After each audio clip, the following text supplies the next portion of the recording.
Good morning. Back in the shop today with things rearranged. Kit car in the corner. 911 ready for tear down. But right here is my 85 Mercedes-Benz 380 SE. I've been such a procrastinator about it for at least the past year. It has had an issue with not wanting to start when the engine was warm. You could get in there when it's cold, turn the key, it starts immediately.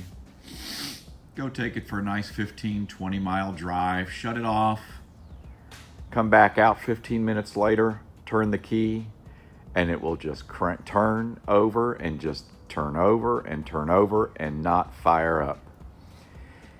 I looked at everything and I have decided that, well, this is maybe a fuel accumulator issue. This is a 1985. It has 269,000 miles on it. It is really in excellent condition. This vehicle has been in our family since 1989, and it was purchased by my dad with 40,000 miles on it from the original owner. It now has 269,000 miles on it. My dad owned it for a number of years, then I drove it for a number of years, and then my dad wanted it back and drove it for a number of years, and it has been all over the United States. He would drive it from Arizona to Louisiana to New York. He would drive it from Arizona to Vegas, Los Angeles, San Diego. He drove it to Chicago. It has been everywhere. It is in excellent condition. It has been repainted once. Arizona Sun really did a number on the clear coat on the roof and the hood and the trunk. But he had the entire car repainted. He's had everything done to it back in 2007, including an engine rebuild, transmission rebuild, radiator, springs, shocks, rubber hoses, anything that needed to be replaced at that time, he had replaced. He was looking for another Mercedes to purchase, possibly a newer model, and the prices in 07 were just beyond belief.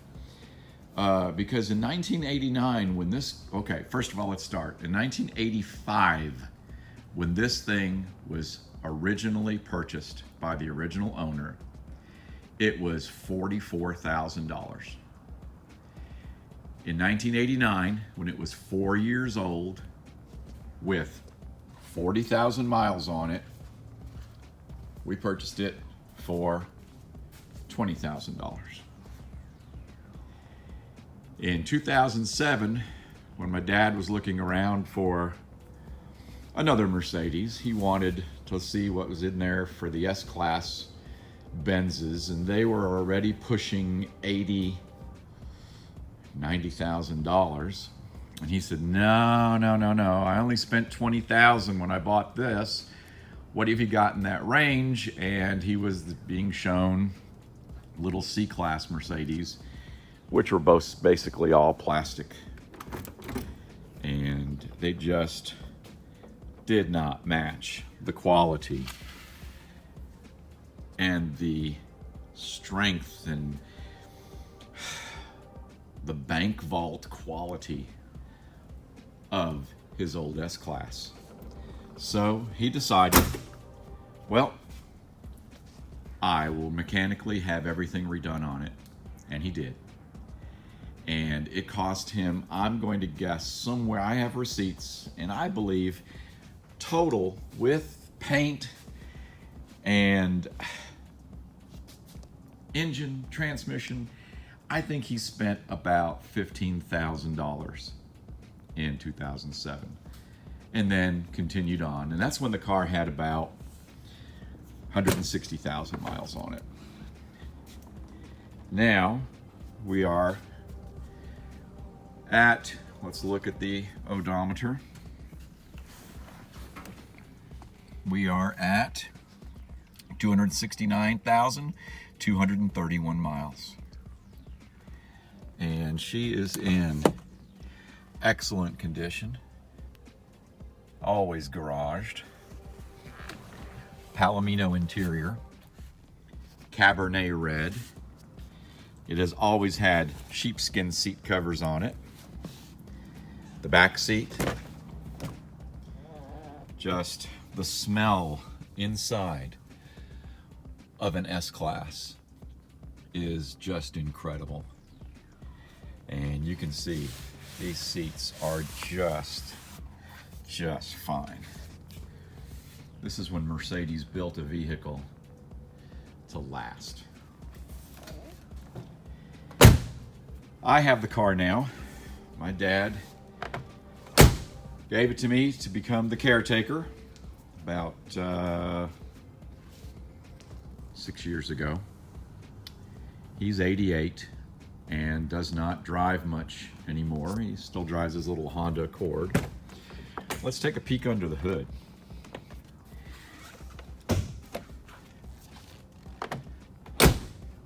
Bank vault. Let's just see what we've got up under here.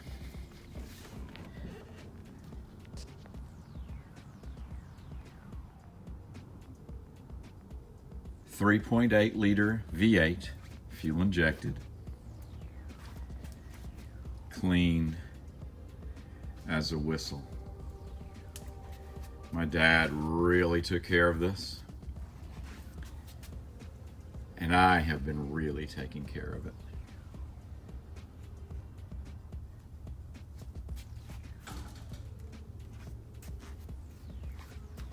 I have the battery disconnected at this moment because I am working on the fuel issue.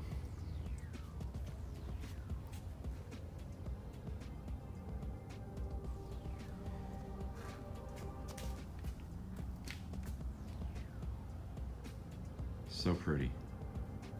Just so pretty, and it rides so well.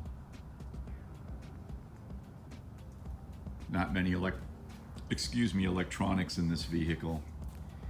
Nothing special about the suspension, no air suspension, no computer controlled shocks or anything like that. We're talking just German engineering at its finest. It has an incredible ride with just regular springs and of course Mercedes shocks. She is a beauty. So, what is wrong with this vehicle and what have I found? I figured it was a fuel accumulator. I ordered all the parts and decided to take it all apart. I've been driving it a little bit this summer to try and get it down to about 4 gallons of gasoline in the tank. And yesterday I got up under here and drained the rest of the gas tank.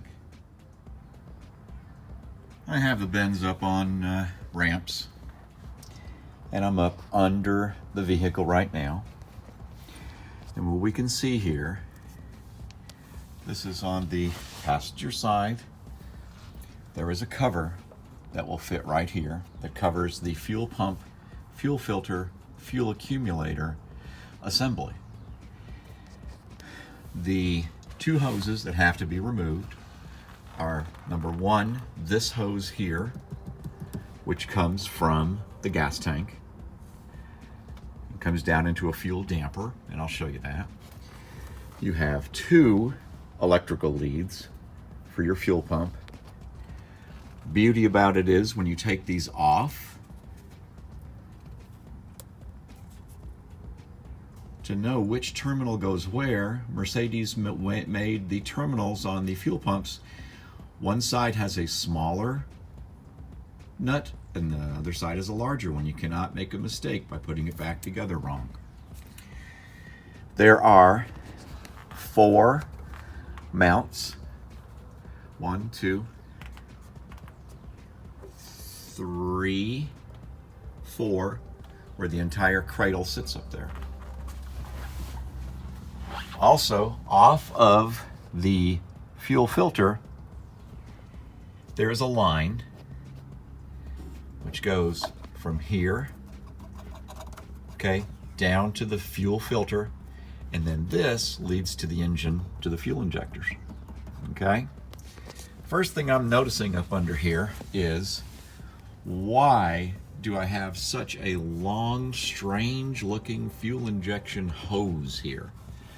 Okay, see how this thing goes and makes a curl and comes back and goes to the engine feed line. That's wrong. When I did this, I decided I would buy a new fuel filter, a new fuel pump check valve, although there was absolutely nothing wrong with the check valve that was in it. Just replacing it just because I have everything off. And also the as many fuel lines that need to be replaced, I'm replacing. And the fuel line that came in, I will show you that in just a minute, is just a straight hose. One end connects here to go to your engine, and the other end of it connects to the fuel filter. This looks like someone had replaced this with a non-original Mercedes hose. Perhaps this was done in Arizona in 2007 when it was all redone. I don't know. But I'm taking care of that today. This is coming off, and I am going to put the correct hose on. Mercedes really, when I look up under here, we're talking, there is some steel up under this car. There is your flex disc for the drive shaft, solid as can be. I mean, it is amazing. They don't build cars like this anymore. I also love how the rear diff has got cooling fins built into it. That's just awesome. Everything's looking fine up under here. I don't see anything wrong other than I am starting to get a little rust on my muffler, and I do believe I have a little pinhole in that muffler right there, that resonator there. But it doesn't get driven much.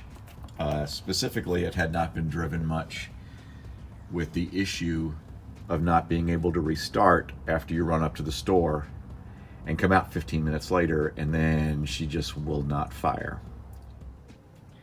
This is the fuel pump assembly that sits up under the car. Starting down here with the fuel pump,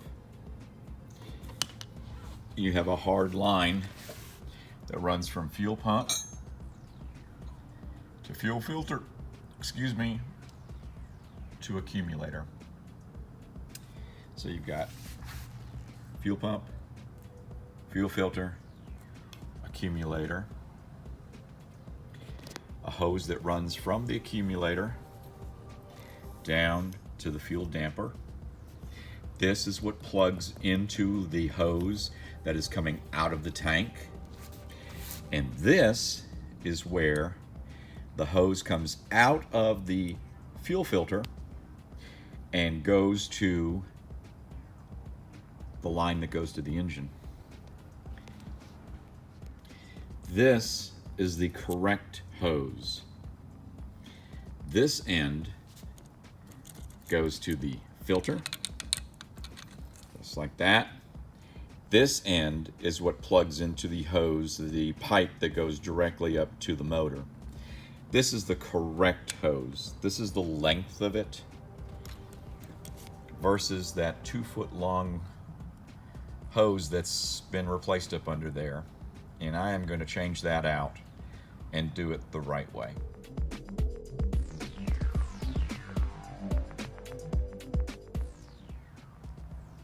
Okay, this is what was attached to the fuel filter.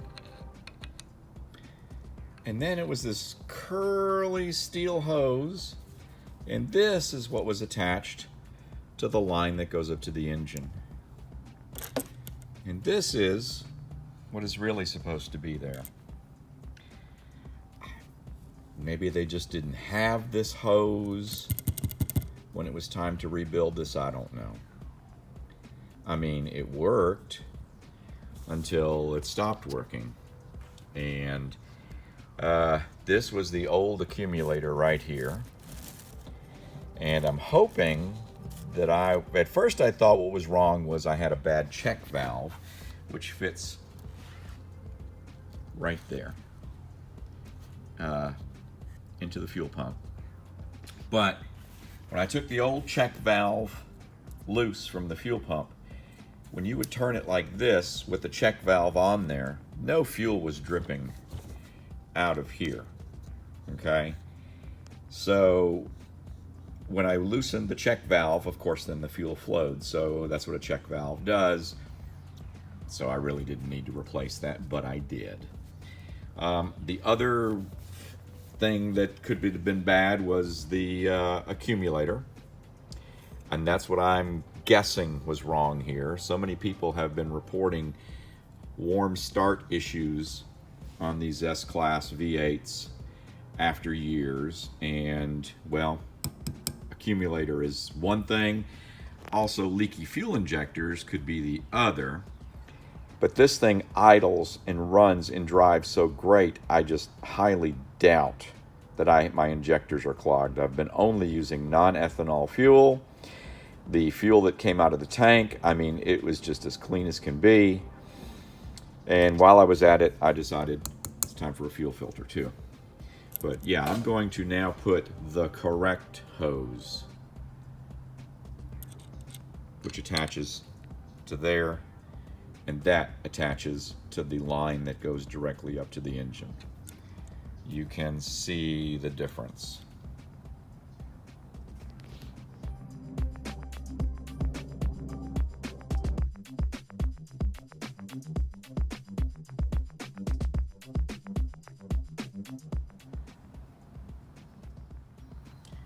What we're looking at here is the main fuel hose, the supply hose that fits up into the tank, into the strainer up there, comes down and attaches right there. This hose, I have no idea how old it is, but you probably can't see this, but let me try and put some lights on it here. Okay, there we go. Do you see the cracks on the inside of the hose where the hose is starting to deteriorate? See how I squeeze it and see how it's cracked? It was not leaking, but you can see how those cracks are eventually going through the inner part of the hose to the reinforced area. And since I have everything apart, why not replace it? I have a brand new one that I will just replace it with. I hate draining gas tanks. I try and drive them till I have about 4 gallons left or 3 gallons left, and then the mess ensues. There's nothing like cold gasoline running down your arms to your armpits, leaking all over the floor. Even though I had a 5-gallon bucket up under there, I want to do this job once. Okay, everything is back together. All new hoses, crush washers, fuel pump, accumulator, check valve. Now, then of course the black plastic cover still has to go on, which protects the fuel pump assembly when you're driving. But first I have to fill it up with some gasoline and prime the fuel pump and see if I have any leaks. And I sure hope I don't. See you in a bit. Okay, a couple hours later, everything is back together. Hooked up the battery, primed the fuel pump a few times. Had a persistent leak at the connection to the fuel filter, and I'll show you where. And it was troublesome, but I've got it stopped. Everything is back together. Fuel pump, fuel filter, and accumulator, which sits up behind here. But let me show you. You know, it's a brand new fuel filter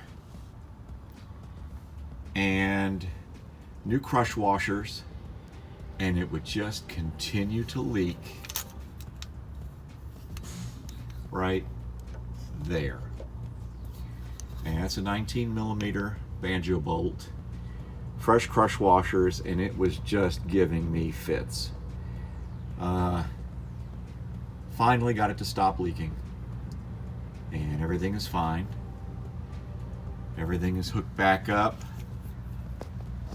The protective panel is back on. Everything looks good. I am pleased, and I'll show you how she starts now.